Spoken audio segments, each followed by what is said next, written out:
আসসালামু আলাইকুম। আমি নুরুজ্জামান খান দীপু। আমি সবসময়তেই হাদির হত্যার বিচার নিয়ে কথা বলে আসছি। তো আজকে এই সেম কথাটাই আবার বলব। হাদির হত্যার বিচার অত্যন্ত গুরুত্বপূর্ণ বাংলাদেশের জন্য, বাংলাদেশের স্বাধীন একটা বিচার ব্যবস্থার জন্য, নাগরিক অধিকার ফিরে পাওয়ার জন্য এবং সুষ্ঠু সুন্দর একটা রাজনৈতিক ধারা এবং আগামী সমৃদ্ধ বাংলাদেশের জন্য হাদির হত্যার বিচার হওয়াটা খুবই জরুরি। কেন জরুরি?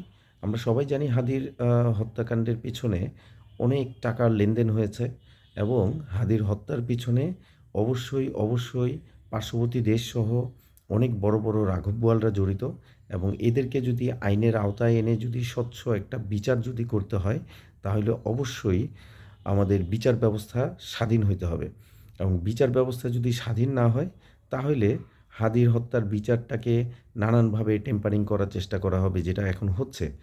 তো হত্যার যদি সুষ্ঠু বিচার করতে হয়, তাহলে একটা স্বাধীন বিচার ব্যবস্থা তৈরি করতে হবে।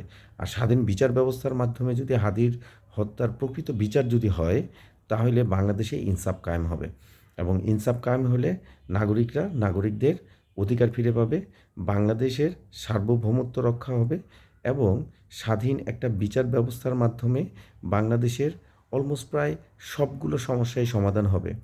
দুর্নীতি থেকে শুরু করে সব কিছুই। তো হাদির হত্যার বিচার খুবই গুরুত্বপূর্ণ।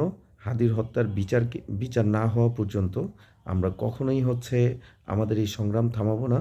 সবাই সবার জায়গা থেকে হাদির হত্যার বিচারের দাবি জানাতে হবে এবং এই আওয়াজ আরও অনেক বড় পরিসরে ছড়িয়ে দিতে হবে। তো আমরা হাদির হত্যার বিচার চাই। হাদির হত্যার বিচার হইতেই হবে। এটার কোনো বিকল্প নাই। ইনসাফ ফর হাদি, জাস্টিস ফর হাদি, ইনকিলাব জিন্দাবাদ।